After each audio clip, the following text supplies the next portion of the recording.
chairman of CB, the vice chairman, other executive members, all protocols duly observed. I cannot but thank Jeremy for that wonderful presentation. I mean, it reminded us of what payment system vision was all about. One of the things I took away from your presentation that I'd also always known is that the vision itself was envisioned or came about in such a manner to ensure, number one, that we have a payment system that is nationally utilized and internationally recognized. And it's on that basis that several other things were built. I agree, we need to have legislation around this so as to also make it a whole lot more effective. The industry has come a very long way. There's been a number of improvements, but reality is, how do you set the question and also mark yourself without looking at what the objectives were ab initio?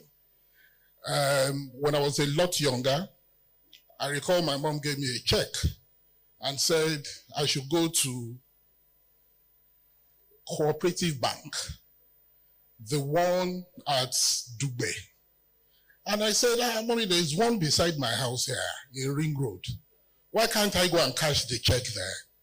She said, no, they don't have our records in the one at Ring Road. I mean, this just goes to tell you, how far we have come. But even then, there's still a whole lot more to do.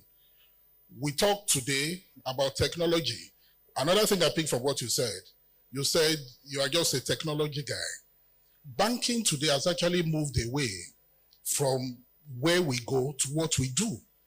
Technology companies run financial services now much more.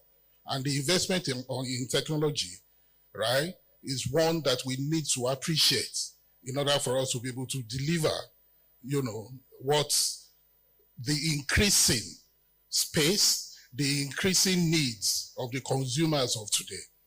We always talk about convenience, accessibility, affordability has been included now, reliability as well, right? But another thing we need to think of is the speed of delivering all this. And these are the things that we will be discussing, that the panel will also then look into vis-a-vis new technology and the vision payment system vision 2030. A number of things they will need to consider. One, where are we? Two, what are those things that we need to deliver to also ensure that we move, in the right direction? What are the emerging trends in the market today?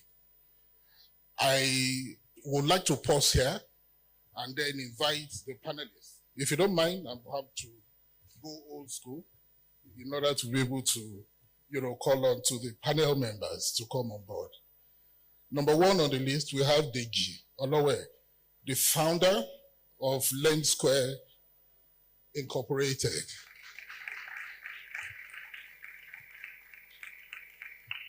Thanks, Deji. Ashley Emmanuel, the COO, semicolon.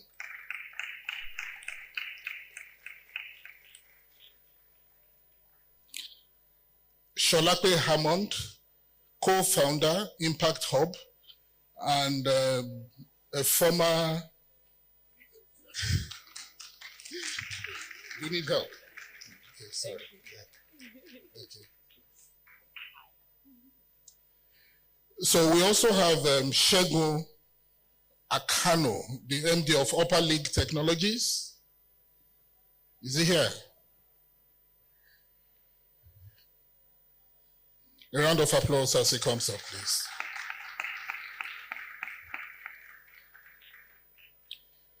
Destiny Agbanimu, Head of Growth, Autogon AI.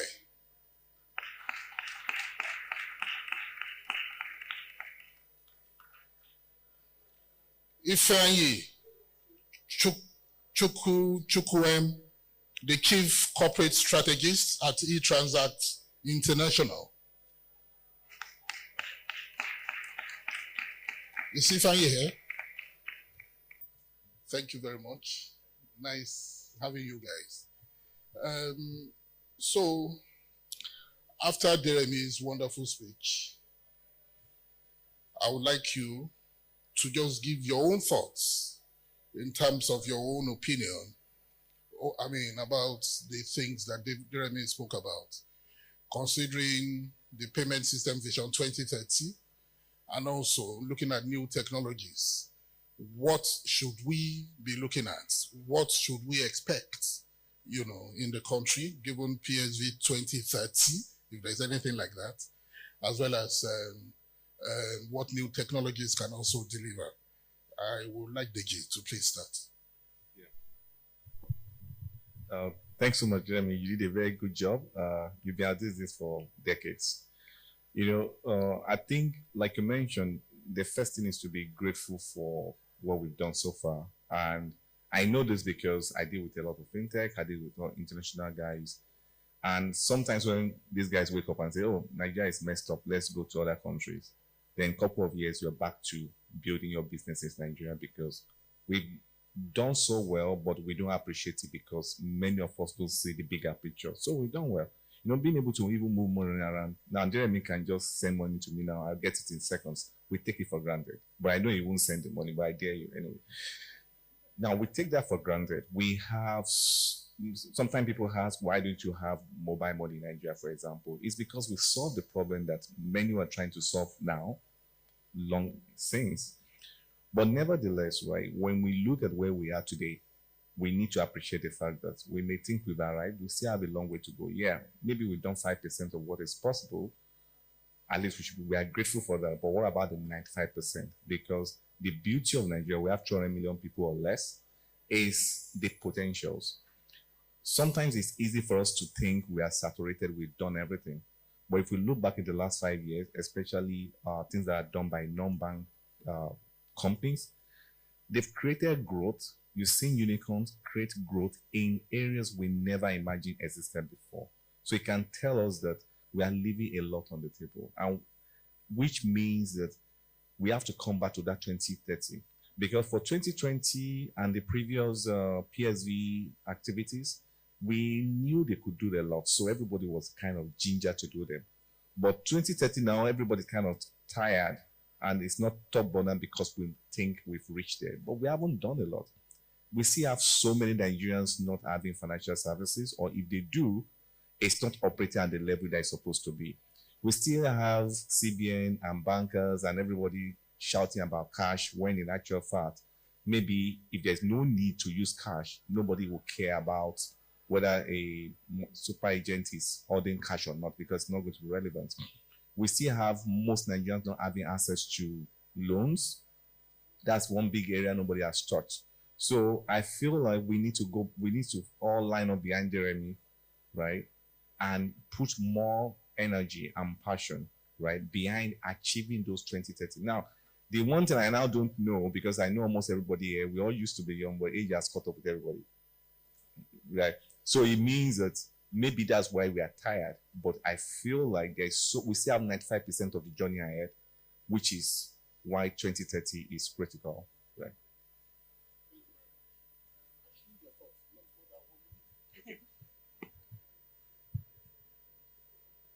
Want to use this? Yes, please. There's always one. Thank you. Good afternoon. Pleasure to be here. So I think a couple things. First of all, I remember 10 years ago being in Abuja at CBN conferences talking about PSV 2020. So it is nice to see and recognize the progress. In past years, sometimes you go to conferences and especially on payments, we'd be bragging that our payment system in Nigeria is stronger than some other countries, such as the US where I grew up. It's a lot easier to do bank-to-bank transfers. But as you mentioned, we really need to now look at that next milestone, right? I also agree that there's tremendous open space. I would say maybe two things I really liked about the presentation is in addition to the context. One, I agree that having this kind of organizing vision, and you kind of spoke to a whole of industry and stakeholders approach. I have seen work in Nigeria, including with PSV 2020, and I do think that's important. And I agree it's going to start with that awareness, buy-in, and joint commitment to execution by all of the stakeholders. Two, in terms of the inclusiveness, because I used to be CEO of Afina, I also start from the point of view of the fact that we still have the majority of Nigerians making the majority of payments with cash. Even in Lagos, every time my housekeeper goes to the market, at least 1% of the cost in that expenses that she calculates is to withdraw cash so she can pay all of the merchants. And this is the middle of Lagos in 2024. So not everybody is saving, not everybody is borrowing, many are, but almost every Nigerian adult is making payments. So there is an important use case. There's almost all of them are experiencing pain points in terms of payments. So in terms of meeting the average Nigerian's financial needs, and then opening up opportunities, as you mentioned, to things like credit and so forth. A stronger payment system is really, really quite essential, both for financial inclusion and also really critical to the economic inclusion because it opens up so much opportunity for businesses.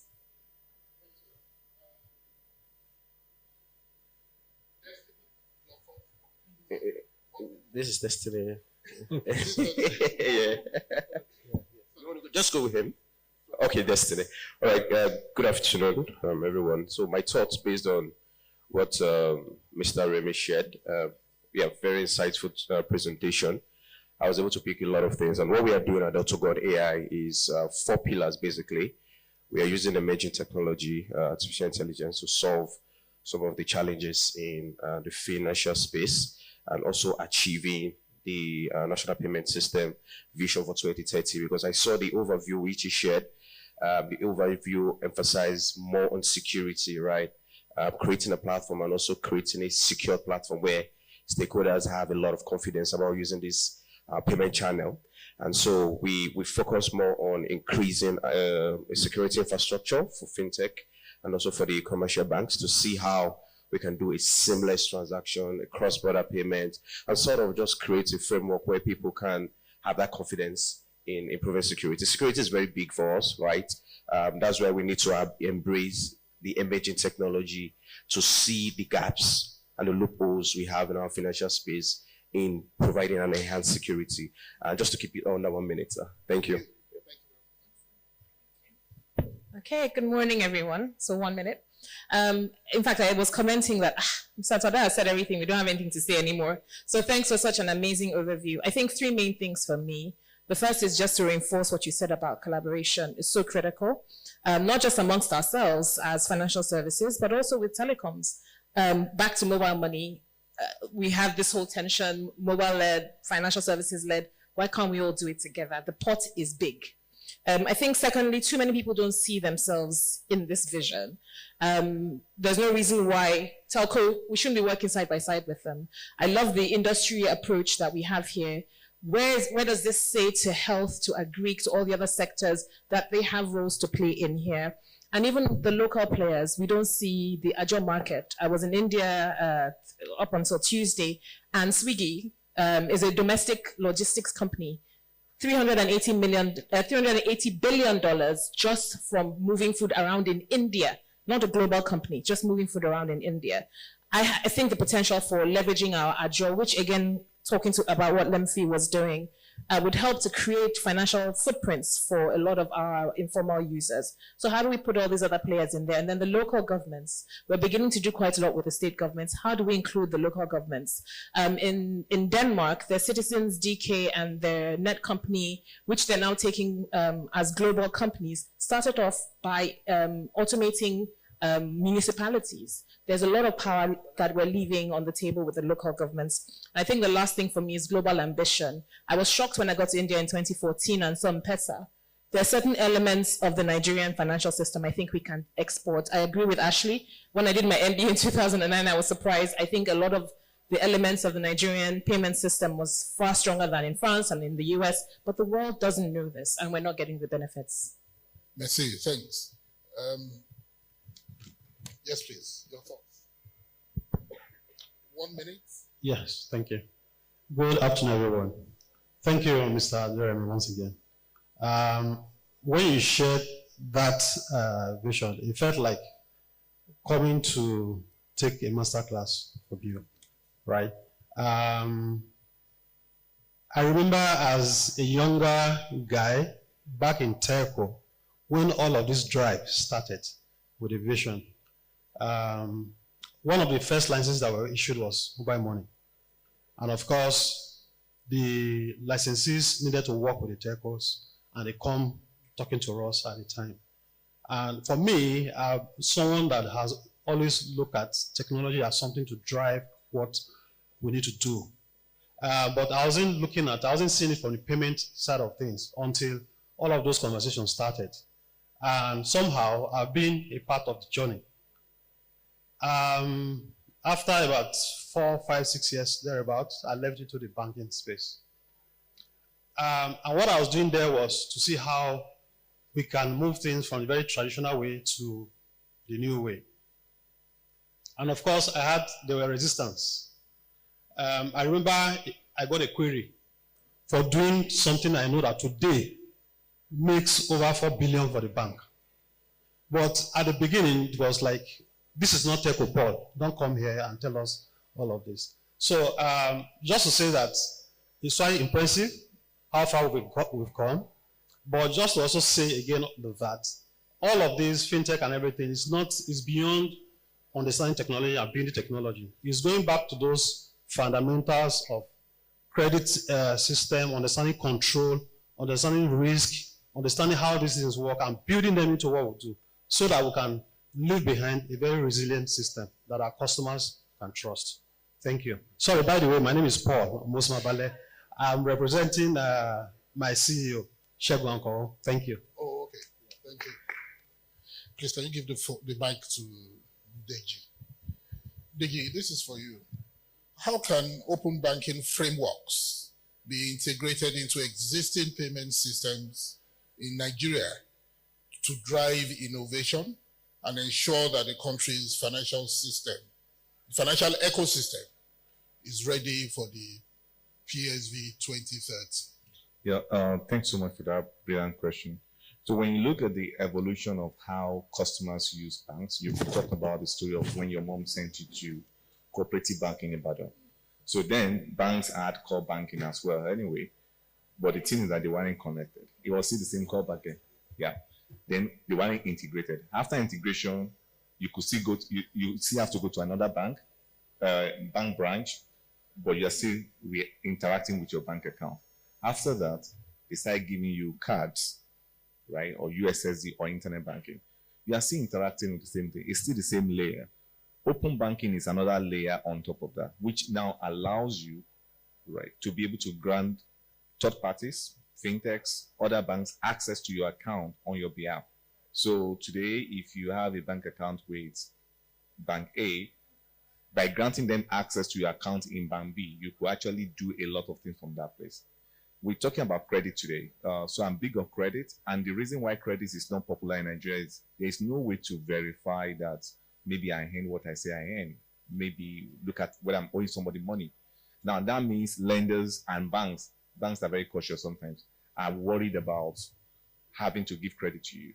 Banks will ask you to bank with them for, say, 6 months a year for them to verify what you're doing. But by having open banking, it means that Bank A can give you a loan because they can see your transactions from your previous banks. So open banking is critical for growing. Without open banking, that kind of the part of the economy that we haven't unlocked, it's not going to happen.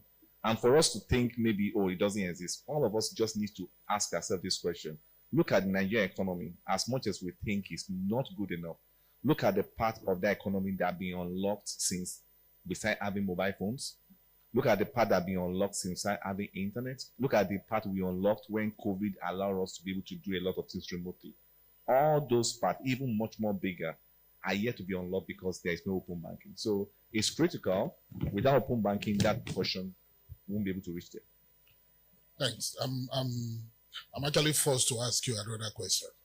Okay. What is the place of cross-border transaction, right?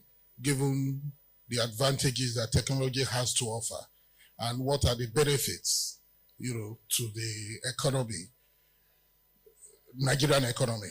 Okay, thanks so much. One of the biggest challenges we have in Africa today, self-inflicted injury anyway, is that we have 54 countries and probably 54 different ways to do business. Now, look, when you go to any economy that is not doing well, I kindly relate that to the West African Monetary Zone that Jeremy mentioned earlier. So if you look at every economy that is not doing well, right, a few things stand out. There's lack of credit, there's a lot of friction.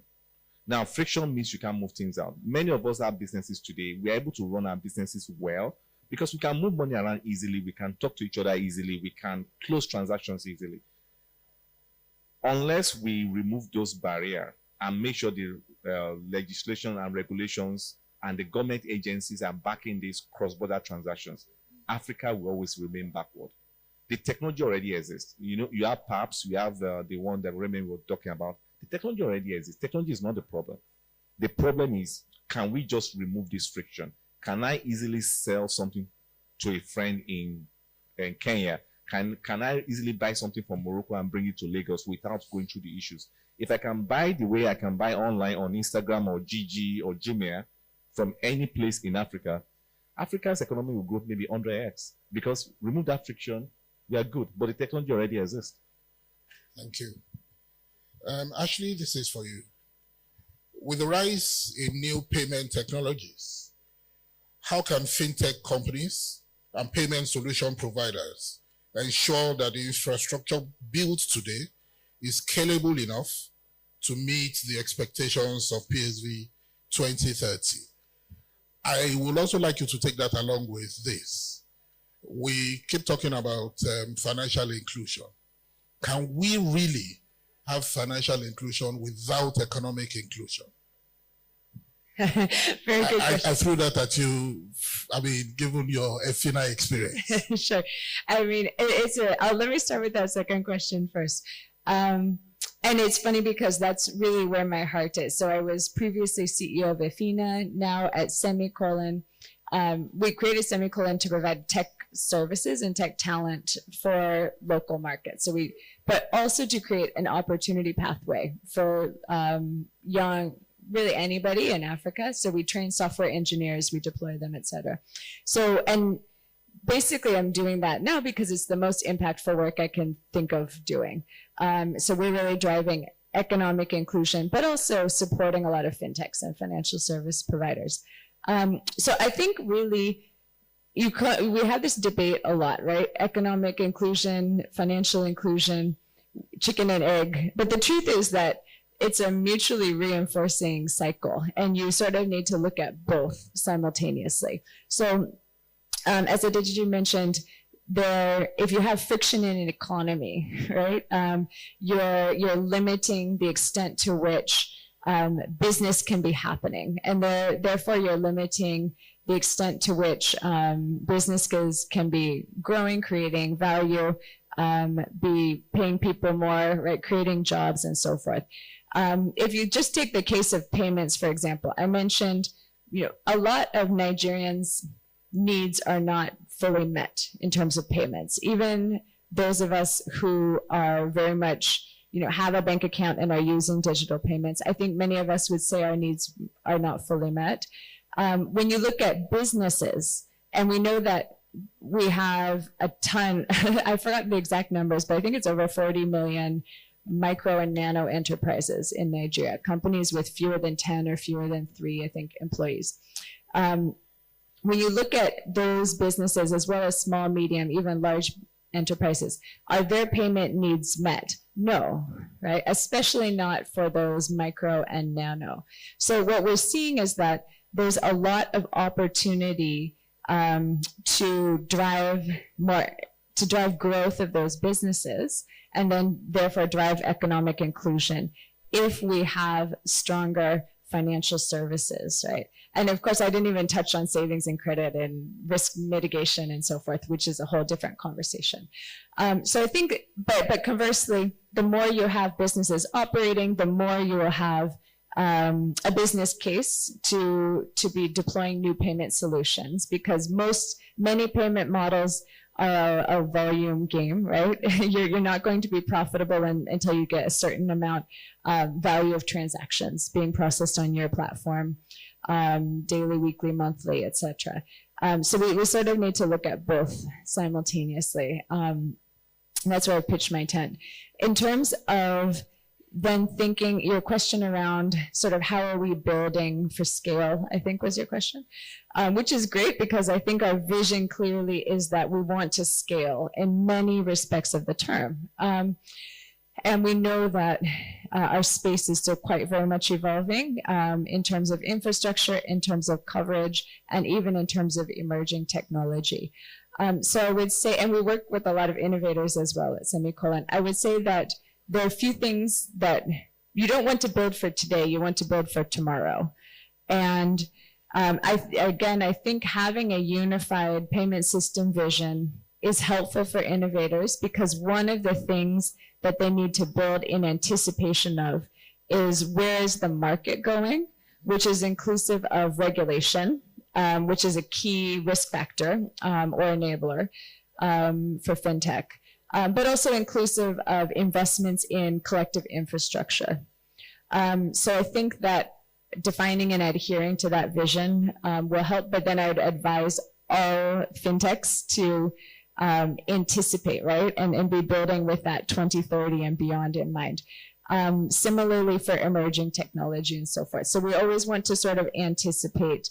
And then our CEO, who's the software engineer, would throw in a lot more technicalities around the architecture of your platform and so forth. But I'll leave that for another time. All right, thanks a lot. Well, the good thing I hear you say in terms of economic and financial inclusion is that we have to look at both of them. Yes. Yeah. And if you start that, it can be either a negative spiral or a positive spiral, right? So it can be a mutually reinforcing cycle. As long as we're strategic, deliberate, and innovative, I would say. Thank you. Shalapi, this is for you. With the vision for Payment System Vision 2030, focusing on inclusive digital economies, what role do innovation hubs and incubators play in fostering the next generation of payment technologies, particularly in the underserved communities? Great question. And for me, I think this is really the heart of what Impact Hub and similar Impact Hub Lagos and similar hubs across the country can do. Impact Hub, for those who don't know, Impact Hub Lagos is part of a global Impact Hub network that has 120 hubs across various markets, 24,000 members. So we're an innovation, entrepreneurship, and impact-focused organization. And we basically help businesses get off the ground from day one. So from providing space to providing learning opportunities, connecting you with the market, helping you with fundraising, we help businesses get off the ground and scale. So this for me is very critical. Now, how does this tie into this vision? I think we can be that rallying factor around the collaboration that we talked about. In fact, my personal experience, when we first started, we thought we would bring the startups, that was our core community, and we would go and break down the doors of these corporates and get them to focus on these businesses and break down the doors of the financial institutions and get them to invest in them. And we found it was the other way around. No, they came running after us. They were trying to figure out how to engage this animal called the startup, and they were so excited to see places where they could engage with them. And that for me was very interesting because I didn't expect that. And so there's a really key role there for innovation hubs to provide support. I'm sure you'll find for many of the unicorns that we celebrate today in Nigeria and even beyond in the rest of Africa, you will find at least one of them would have been involved in some way with an innovation hub here, whether it's CC Hub, Ventures Platform, Impact Hub, or with an incubator, Y Combinator, Startup South, something. So there is an element, and I'll tell you what what hubs do. We help with support. So as I said, we provide space, we help you access funding, learning opportunities, and so on. we convene, so people come together, we talk about these issues. We can support platforms like CeBIH, for example, to bring those conversations, bring in academia, bring in finance, bring in corporates, and it's a neutral positive. I like to say neutral positive because we will always be on the side of startups and impact, but it's a neutral positive environment for bringing those conversations together and really pushing the agenda. We catalyze, we help with raising funding, and more exciting, in the last couple of years, started to put our own money into startups. And so that's a very positive platform. And I can share some tangible statistics. For us at Impact Hub, across the 120 hubs we have, our startups raise 300 million euros roughly every year. And when you talk about inclusivity, you hear a lot of sobering statistics about only 1.5% of female-led businesses accessing capital. For us, our ratios are 22%. And seeing mixed teams as only 15% of the market, for us at Impact Hub across the global network is 52%. So really what we're talking about from an inclusion perspective happens in places like ours. And that's why I think it's a very critical part of delivering on this vision. Excellent. Thanks a lot. Destiny, this is for you. How do you envision artificial intelligence playing a critical role in driving efficiency and security within the payments industry towards PSV 2030? Okay, that's a very interesting question. Thank you so much. Artificial intelligence is very crucial to achieving the payment system vision 2030. It's very, very important until we're able to understand the whole framework, the compliance and the ethical about artificial intelligence and how we want to integrate it into the payment system in Nigeria. And you would agree with me, just about last week I was reading a publication from the Financial Institution Training Center, where they said within April to June, Nigerian banks have lost about 42.9 billion naira. And when you compare that figure to all of 2023, the figure lost for 2023 was 9.2 billion.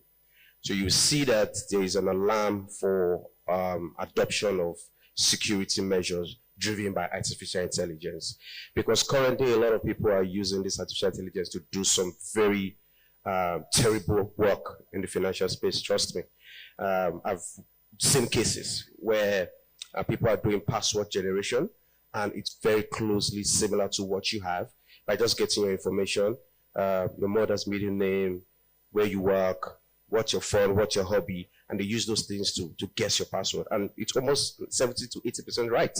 So artificial intelligence currently is doing those things. So why won't we, adopt the need for AI to solve most of these problems? Understanding user pattern. The way I operate my mobile app is different from the way Mr. Remy, Dr. Sun, operates his own mobile app, right?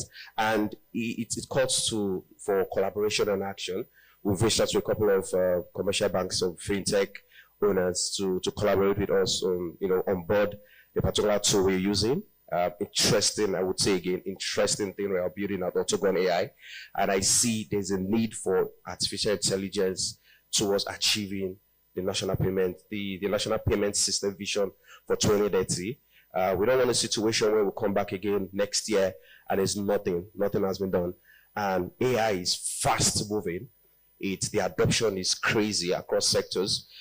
Just the other day, I was still with the Commissioner for Health, where we're discussing about how artificial intelligence can solve disease surveillances and biosecurity issues. So for the health sector, that's it. For the finance, a lot of things are happening until we're able to see the need for collaboration, just what the previous presenter mentioned.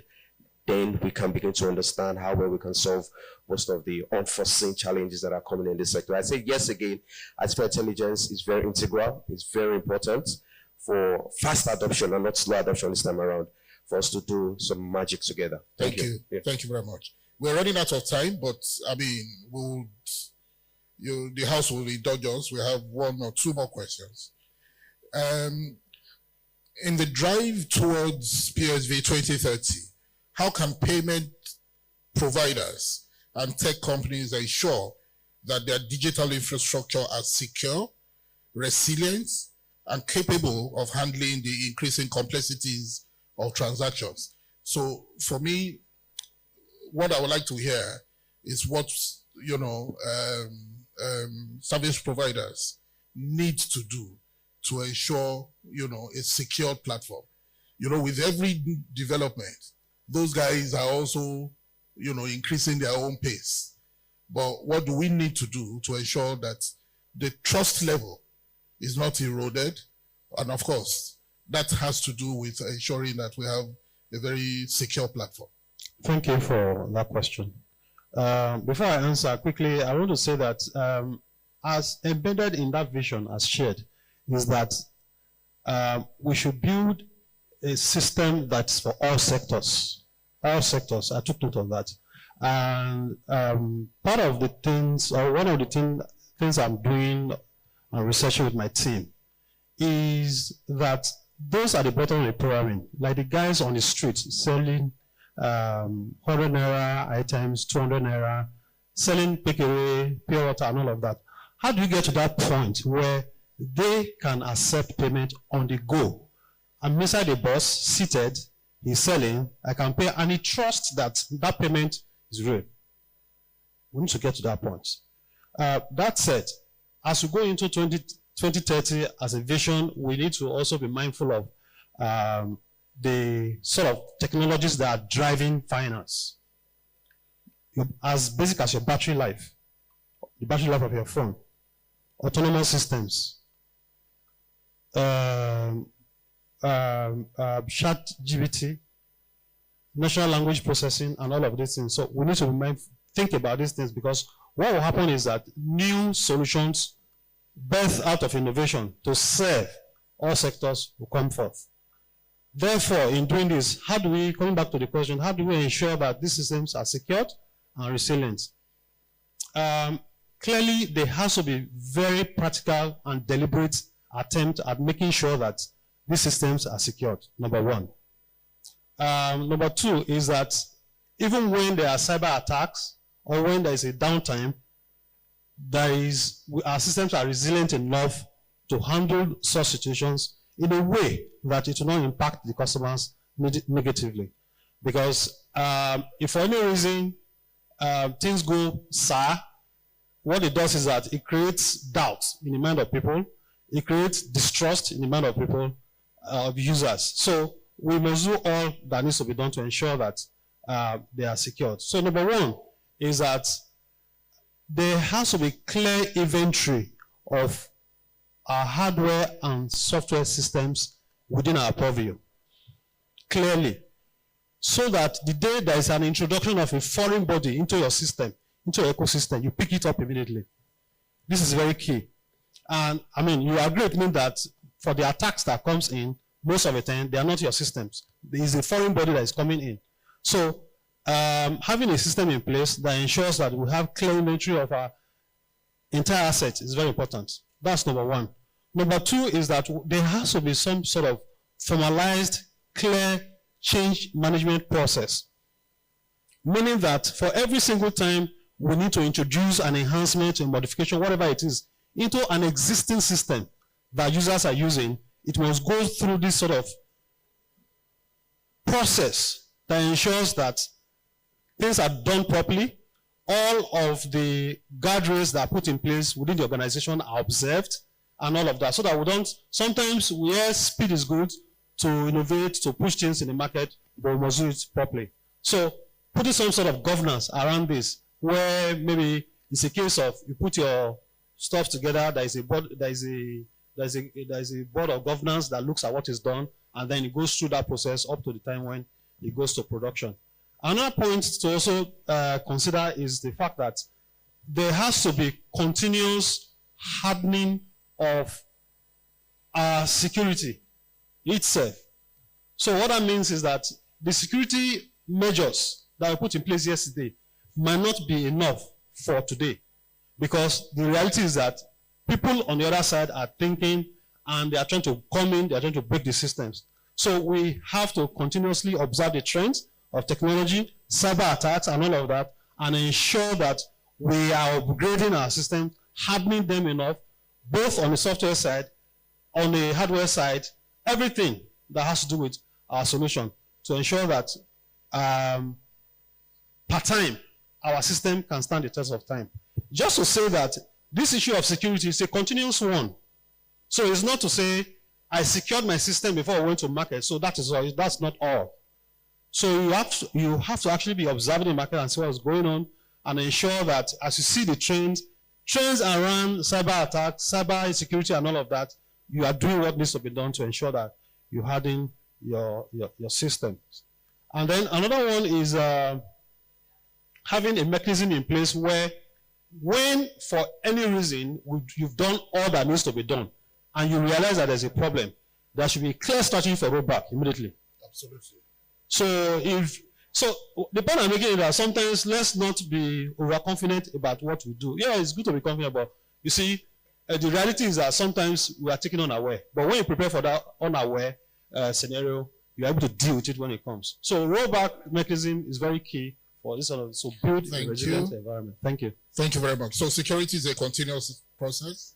You can't say because I have put this in place today, that is then sufficient to carry me all through.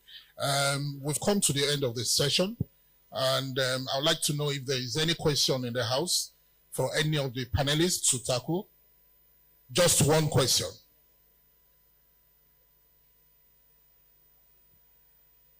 Okay. All right. There's a lady there. Can somebody please give her the microphone?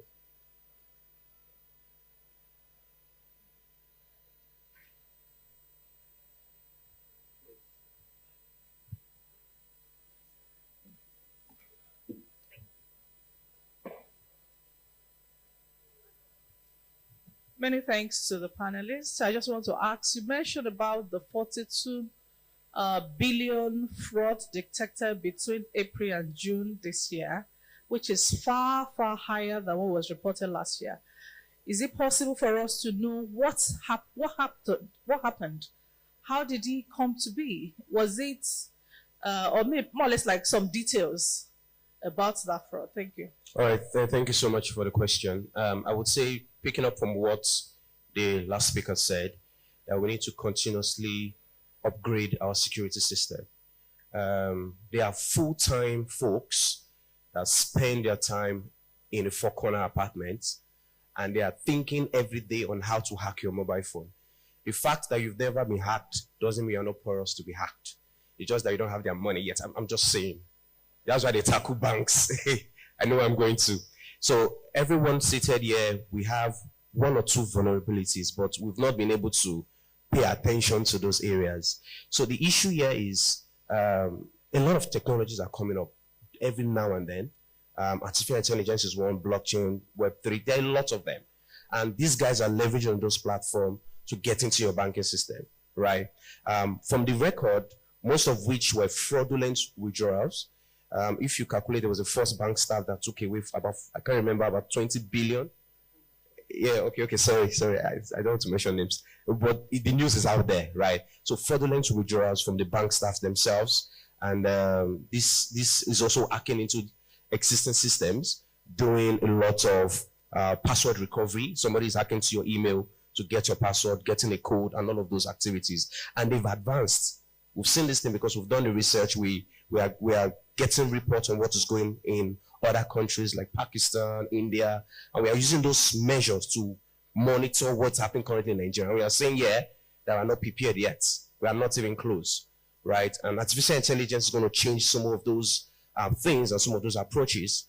That, like I said again, speaking to Mr. Remi's presentation, we need to collaborate, we need to adopt the solution, and we need to find where these gaps are and work towards them. Thank you so much. Thank you. I'd like to say a very big thank you to the panelists and summarize as follows. Number one, the payment system vision has gone a long way. There's still a lot for us to do, and there are roles for different people in the economy. For the citizens, and I picked this from Jeremy's presentation, by the way. For the citizens, we need to embrace digital payment system, and we need to educate others. So your house girl that goes to the market and draws cash, she should attempt transferring money, through the merchants. right? She should attempt transferring money to the merchants. It's a way of also bringing up the education. For private sector, we need to innovate. We also need to expand adoption. For the government needs to drive policies and also invest in infrastructure. We can only all get better for it. Thank you very much and good afternoon.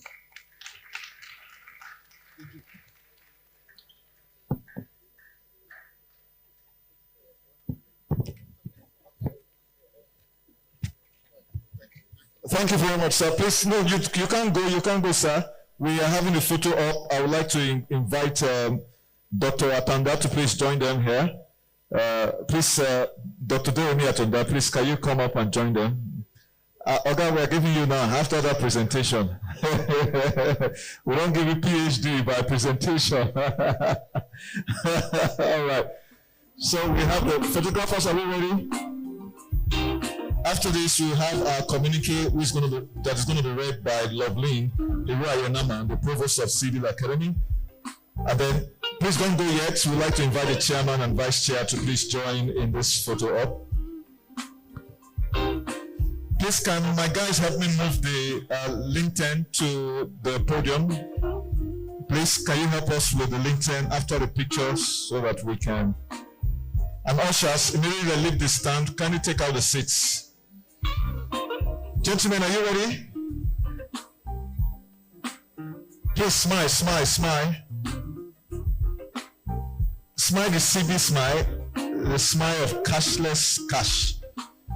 Are we good? Thank you, gentlemen. You may have your seat. Please, can you put your hands together for this panel? We have done well. Can we move this seat quickly, please? And then have the podium here. Thank you very much. We are about coming to the end of the day 2 of CeBIH Annual Conference. Gentlemen, you have to move. You can conclude the business on the floor. Thank you very much.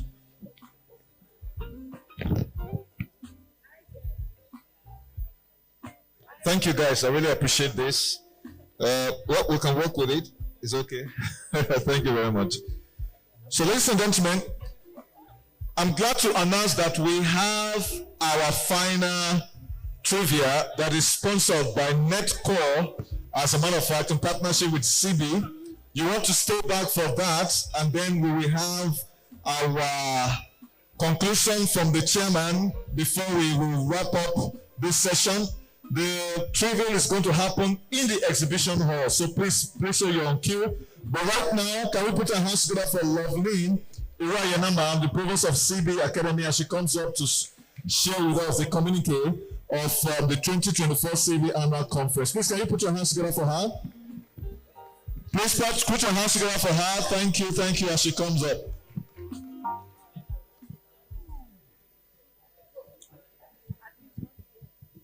Good afternoon, everyone.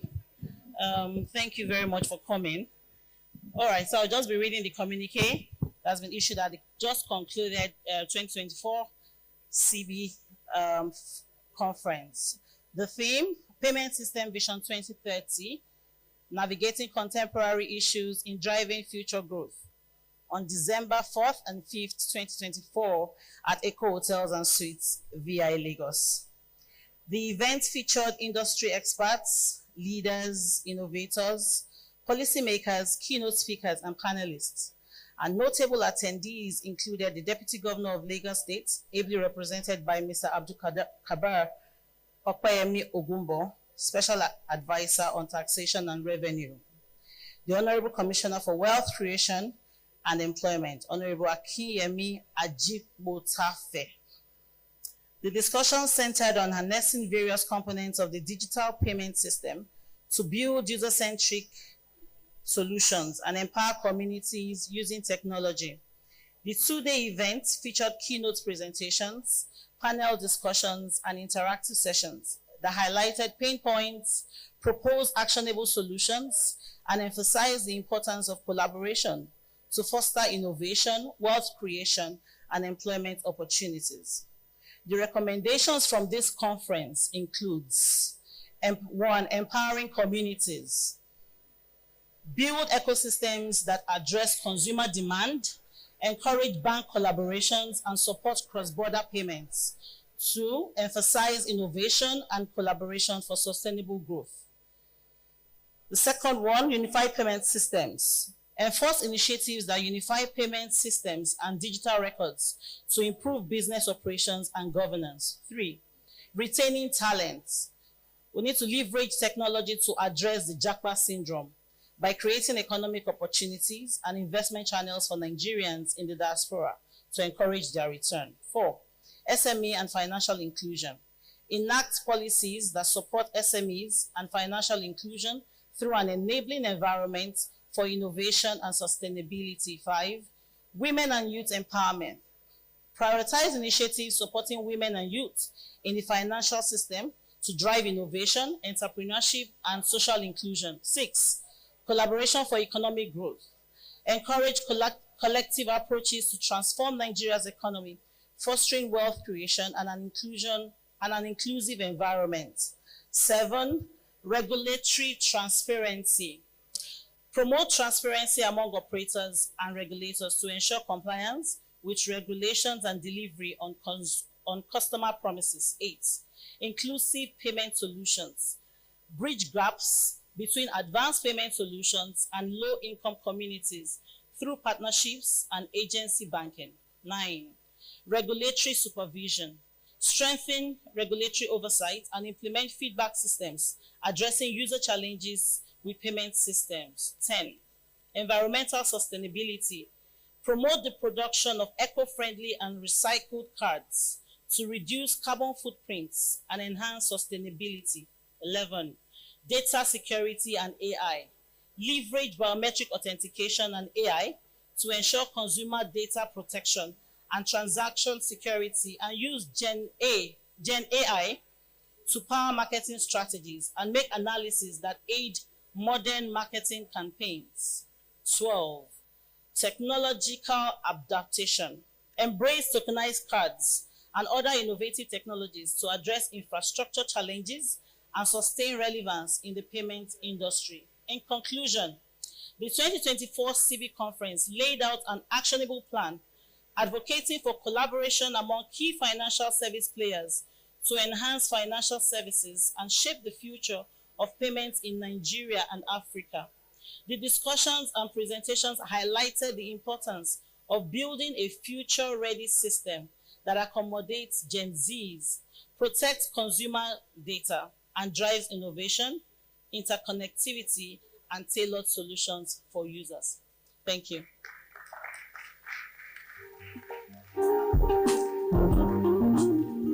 Fantastic. Please, can you put your hands together for the provost of the CeBIH Academy?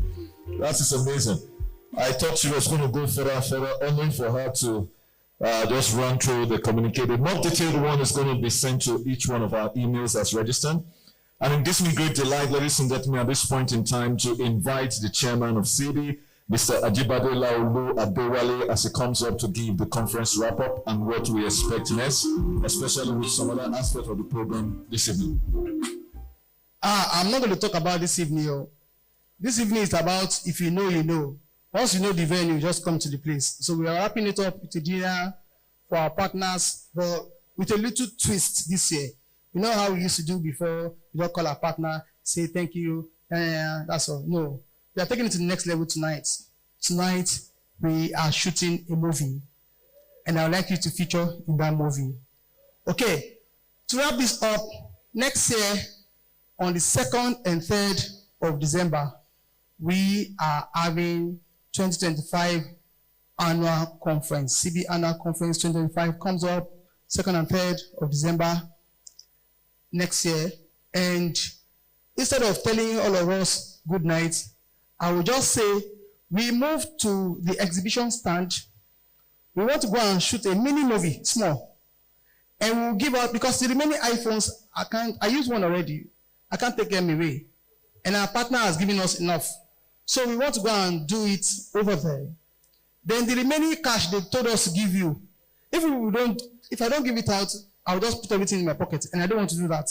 So we are going now, all of us, to the exhibition stand, and then we'll wrap up this year's conference. Thank you so much all for attending. Our online guests, I know that it is data you people are using. About 5,000 today. Yesterday was about 4,000 people that joined online. So please, thank you very much. I don't know how to buy your data back for you, but even if I can't buy it, God Almighty sees your hearts, and that what you are trying to do is for Nigeria. So we'll buy for you. Thank you very much, everyone, for joining this year's annual conference. It's been an amazing time. The communique will be sent to you all. So we move now to the exhibition hall. Can the ushers please help us and direct everybody to go into the exhibition hall right now? We are going to have the last... The QR code up. The QR code hall, please. The QR code for the last trivia for the CeBIH 2024 annual conference. Please, David, you want to put it up? Can we have all the ushers direct everybody come into the exhibition hall? Can you hear my voice? Or can you hear my voices? All right, the guys in the exhibition hall, we've noticed that you've not gained in terms of the trivia that we've been going through. So, ladies and gentlemen, if you are here in the exhibition hall, we are about to play the last trivia game. Please, can you look up to the screen? David, can you put up the QR code on the screen? Where's the chairman? I'm there already. I'm there already. Chairman, please, can you come this way? No, which way? Ladies and gentlemen, the QR code is up on the screen. If you're in the exhibition hall right now, make sure you scan the QR code. David, I think we've lost the signal. How are you? No, you have not lost the signal. We are still hearing you. Please, put off the TV. The QR code is up there. We want to scan it. All you guys here at the exhibition ground, the QR code is up on the screen. Put off the TV in the conference room. Put off the TV in the conference room so that we can control the exhibition. QR code in the exhibition. QR code is on the screen. QR code is in the TV in the conference room. Conference room. Oh yeah, we are using the TV. The QR code. Stand the chance of QR code. Ladies and gentlemen, this is sponsored by Netcall. Thank you very much, Netcall. 3. David, we can't see the QR code on the screen has gone now. The TV in the exhibition room. Because we want to gain this particular advantage. We have the TV. I don't know you're not doing the QR code. Can we have the QR code up on the screen? The screen in the exhibition stand is not up. Yes. We have the TV here. Please move to the exhibition hall. The QR code is in the exhibition hall. Yes. Please move to the exhibition hall. Wait for the screen to come up on the screen and the exhibition ground is not there. The QR code will be in the exhibition hall. Everyone, please move to the exhibition hall. Thank you. And for those online too, put on the TV here now.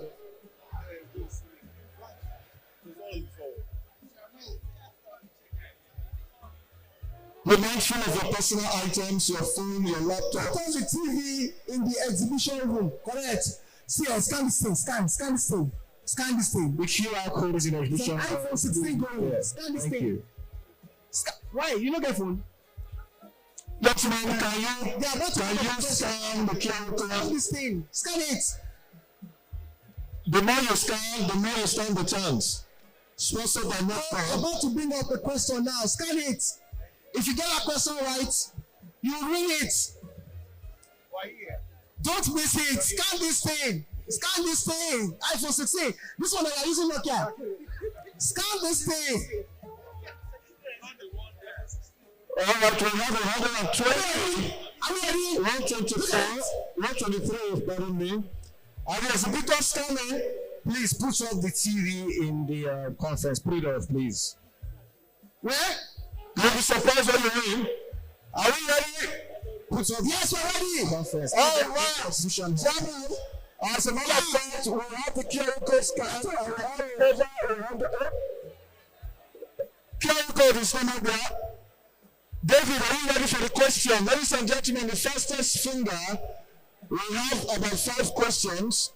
And for you to start. Are you guys not playing? We're about to win iPhone. You people are here. iPhone is on the screen. Bring up the screen again. Look at it. Scan this thing. Scan this thing. Scan this thing. Connection. Scan it now. Scan it now. All right. 130, 132. Scan it now. 137. 142. David, are we ready for the question? We have over 147, 142. iPhone 16 is on the screen. Scan it, bring it. This iPhone is old. Yeah.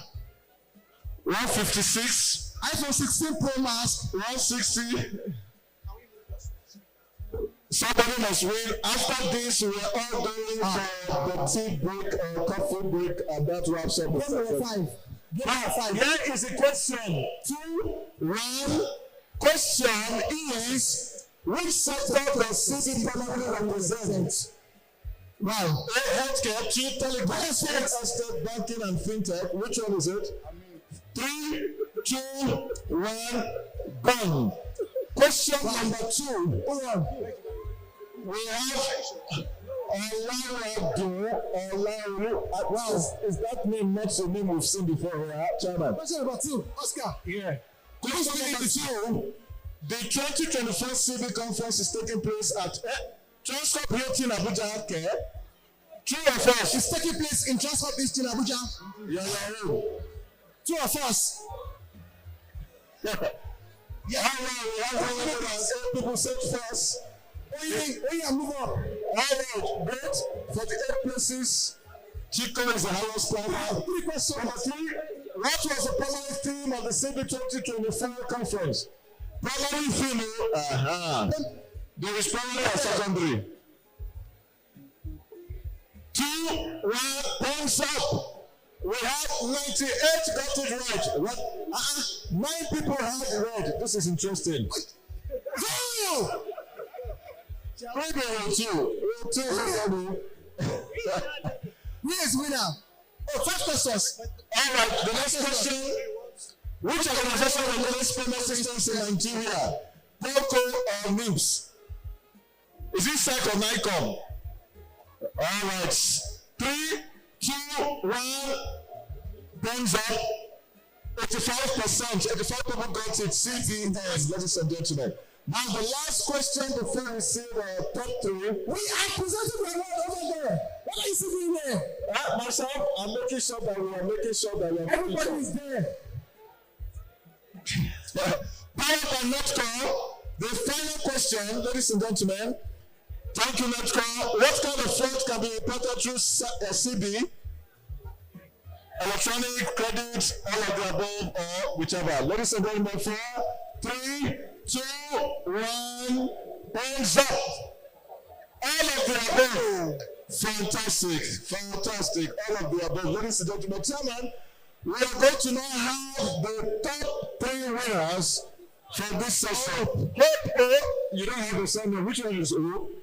Yonex, number 2, and number 1 winner, who stands above is CeBIH. Please, can you come in the exhibition hall to receive your award? This is powered by Netcall. Cash prize. Netcall, as a matter of fact, 5 should come outside. number 4 and 5. 6 come outside. Who is number 4? Who is number 5? David, can we have number 4 and 5 on the screen? Is it possible? Can you hear me find about 4, 5, 6? 4, 5, 6. Chairman says 4, 5, 6 as well should be included. Where's some more?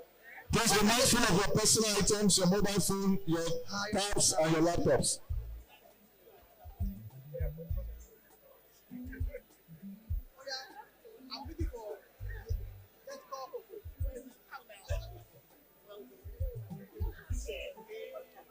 Please be mindful of your personal items, your mobile phones, your tabs, your handbags, your laptops. Tea break and coffee is being served, ladies and gentlemen. Well, thank you, ladies and gentlemen, for being a part of the 2024 CeBIH Annual Conference. As soon as Chairman made that presentation, we will have that. Chairman, it seems that we can all do it. Number 1, 2, 3. How do you know your number? Number 1, 2, 3. Number 1. Number 2. Number 2. Number 3. 4. 5. So, Chairman, you have number 1 to 5. Where's your boss? So, ladies and gentlemen, tea and coffee is being served. Be mindful of your personal items, your mobile phones, your laptops, as well as your handbags, please. Thank you, Netco, for making this possible.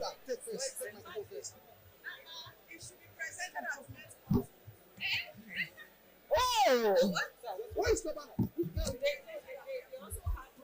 Netco, number 1, Samuel Sampson. Number 2, Yomsi. Number 3, Hope. Netco.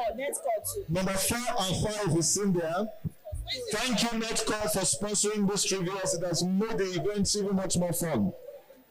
So we're having a presentation now to the winners. Number 5. Where's number 5? Yes, I'm number 5.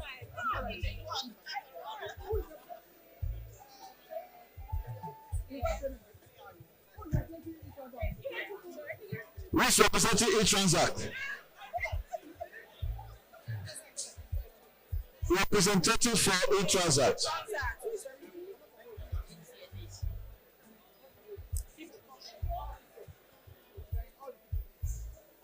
Yes.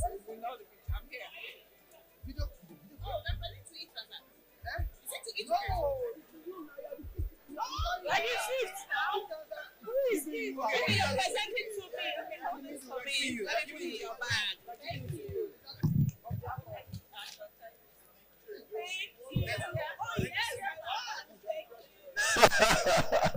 Congratulations, Mrs. Uche Zobo from Sanof. It's one of the first 6 winners. Madam Uche, we are showing that consolation room. Goba.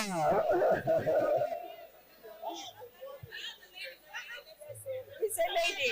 Camera is a lady winning. Okay, yes. Are you taking us? Oh, great. You did not take us. You see? Women. Where is that your bag? Where is that your bag? 1, 2, 3, 4, 5. You see, you said, Uche Zobo. Blessed be. Who is blessed be?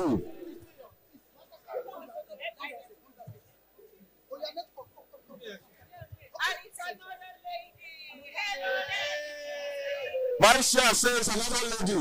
Are you people hearing this one? Please be mindful of your phones, your tabs, as well as your laptops and handbags. Ladies and gentlemen, please.